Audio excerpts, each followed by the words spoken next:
नमस्कार प्यारे बच्चों, मैं सुरेंद्र सिंह। जैसा कि बेटा लास्ट प्रीवियस वीडियो में मैंने डिस्कस किया था ईसीजी के बारे में, तो कुछ बच्चों ने कमेंट्स करके बताया कि सर स्ट्रेस साइकिल पर या स्ट्रेस चक्र मध्य चक्र पर पूरा एक वीडियो सर अपलोड कीजिए। तो आज अपन उसी टॉपिक पे डिस्कस करने वाले हैं बेटा, स्ट्रेस साइकिल या मध्य चक्र। समझते क्या है? देखो, स्ट्रेस साइकिल या मध्य चक्र जिसे कहते हैं बेटा, इसी को हीटिंग पीरियड के नाम से भी जाना जाता है। हीटिंग पीरियड क्यों कहा जाता है? क्योंकि इस समय मादाओं के शरीर का तापमान अधिक हो जाता है सामान्य तापमान की तुलना में। इसी वजह से इसको हीटिंग पीरियड या कामोत्ताप चक्र या गर्म होना इस अवस्था को कहा जाता है। अब कई बार ये प्रश्न उठता है कि सर ये होता क्या है और किन जंतुओं में होता है? तो बेटा जो मैमल्स होते हैं, स्तनधारी जंतु, नॉन प्राइमेट्स, तो स्तनधारी जंतुओं में नॉन प्राइमेट्स के अंदर ये होता है। सर स्तनधारी में नॉन प्राइमेट्स कौन होते हैं? कुत्ता, बिल्ली, हिरण, यानी बंदर परिवार के सदस्यों को छोड़कर, मनुष्य को छोड़ दिया जाए, बंदर को, कपियों को छोड़ दिया जाए, तो बाकी सभी जंतुओं के अंदर जो स्तनधारी हैं, जो नॉन प्राइमेट्स होते हैं, उनमें बेटा ये होता है। तो नॉन प्राइमेट्स जंतुओं में बेटा बार बार एक निश्चित समय के बाद उनके शरीर में कुछ परिवर्तन आते हैं, कुछ चेंजेस आते हैं। सर ये चेंजेस क्यों आते हैं? तो बेटा हार्मोनों के कारण ये चेंजेस उत्पन्न होते हैं और इन चेंजेस को ही बेटा मध्य चक्र कहा गया है। तो मैंने डेफिनेशन क्या बताई बेटा कि नॉन प्राइमेट्स स्तनधारियों में एक निश्चित अवधि के बाद बार बार शारीरिक परिवर्तन होते हैं, शरीर में कुछ चेंजेस आते हैं जो कि जनन हार्मोनों की वजह से होते हैं, यानी रिप्रोडक्टिव हॉर्मोन्स की वजह से ऐसा होता है। और बेटा ये जो परिवर्तन आते हैं, इस अवस्था को मध्य चक्र या गर्म होना कहा जाता है। ध्यान रहे बेटा, मेंस्ट्रुअल साइकिल, मासिक चक्र और मध्य चक्र दोनों बिल्कुल डिफरेंट हैं।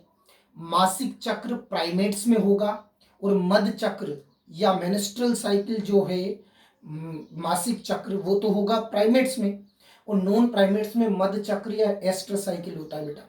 ये भी फीमेल्स में होगा बेटा। जैसे ही फीमेल्स, मोस्टली जो पशु होते हैं बेटा, उनमें जब लैंगिक रूप से वो मादाएं परिपक्व हो जाती है तो उनमें ये चक्र देखने को मिलता है। यानी जो पशु युवावस्था में आ जाता है, मादाएं जब परिपक्व हो जाती है लैंगिक रूप से, तो उनमें मध्य चक्र प्रारंभ हो जाता है और ये बेटा उनकी मृत्यु तक लगातार चलता रहता है। तो क्या बताया? मध्य चक्र लैंगिक रूप से परिपक्व मादाओं में चलता है तथा यह चक्र प्राय मृत्यु तक जारी रहता है, यानी जब तक डेथ नहीं होती है चक्र चलता रहता है। अब प्रश्न उठता है कि सर ऐसा ये चक्र क्यों होता है? तो जैसे ही जो पशु होते हैं बेटा वो युवा अवस्था में आते हैं, अपनी मैच्योर फेज में जब वो पहुंचते हैं, तो उनमें पीयूष ग्रंथि से जो गोनेडोट्रोपिन हॉर्मोन्स होता है वो रिलीज होता है और इस गोनेडोट्रोपिन हार्मोन के प्रभाव की वजह से इनमें मध्य चक्र प्रारंभ हो जाता है। तो गोनेडोट्रोपिन हार्मोन की वजह से इनमें क्या होता है बेटा? मध्य चक्र। ध्यान रहे बेटा कि जो मध्य चक्र है इसको संख्या के आधार पर 3 भागों में डिवाइड किया है, मोनोएस्ट्रस, डाईएस्ट्रस और पोलीएस्ट्रस। मोनोएस्ट्रस, डाईएस्ट्रस, पोलीएस्ट्रस। सर मोनोएस्ट्रस क्या होते हैं?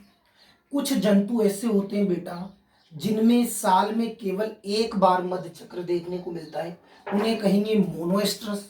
जैसे हिरण हुआ, गाय हुआ, वो। और मैंने यहाँ ब्रैकेट में लिख रखा है 21 दिन। तो बेटा इनमें मध्य चक्र या मध्य काल की अवधि 21 दिन के आसपास होती है। डाईएस्ट्रस, डाईएस्ट्रस मतलब ऐसे जंतु बेटा जिनमें एक साल में 2 बार मध्य चक्र देखने को मिलेगा, एस्ट्रस साइकिल होगा, तो उन्हें डाईएस्ट्रस कहेंगे, जैसे कुत्ते में, बिल्ली के अंदर। पोलीएस्ट्रस, कुछ जंतुओं में बेटा जैसे चूहा, खरगोश, इनमें वर्ष में कई बार ये मध्यचक्र या मध्यकाल रिपीट होता है बेटा, उन जंतुओं को पोलीएस्ट्रस कहा जाता है। अब किसी बच्चे के माइंड में ये सस्पेंस बनता है कि सर वास्तव में मध्यकाल किसे कहेंगे, मध्यचक्र अवस्था क्या होती है? तो मध्यचक्र वो अवस्था होती है बेटा जिसके अंदर मादा जंतु नर को मैथुन की क्रिया के लिए आकर्षित करती है।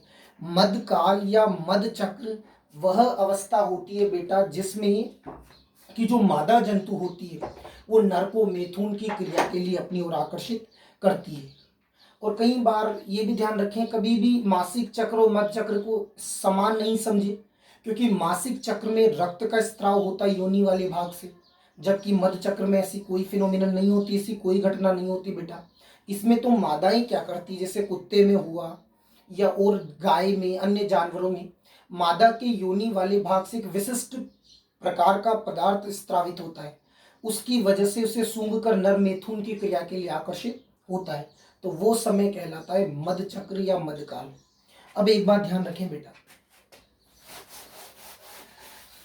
कि अगर मान लो मध चक्र के दौरान मैथुन की क्रिया नहीं हुई, यानी जिस पीरियड के अंदर मादा चाहती है कि मैथुन की क्रिया हो तो वो नहीं हुई, तो फिर क्या होगा?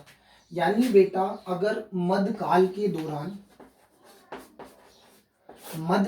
दौरान सोच लो कि मैथुन नहीं हुआ, मैथुन की क्रिया नहीं हुई, तो फिर ऐसा माना जाता है कि इन पशुओं के अंदर 16वें दिन एक हार्मोन स्त्रावित होता है जिसे बोला जाता है PGF2 अल्फा।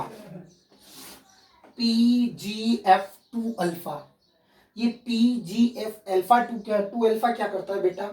ये हार्मोन प्रोजेस्टेरोन के लेवल को बिल्कुल डाउन कर देता है, और जैसे ही PGF2 अल्फा प्रोजेस्टेरोन के लेवल को डाउन करेगा, इसकी वजह से बाद में फिर से बेटा मधकाल प्रारंभ होने की संभावनाएं बनी रहती है, यानी कि बेटा वापिस से मधकाल स्टार्ट हो जाए। इस वजह से इसमें 16वें दिन PGF2 अल्फा हार्मोन प्रोजेस्टेरोन के लेवल को कम कर देगा, और इसकी वजह से बेटा मधकाल जो है उसके वापस से दोबारा स्टार्ट होने की संभावना बनी रहती है। तो ये था बेटा अपना आज का टॉपिक, मध चक्र, estrus cycle. Thanks a lot for watching.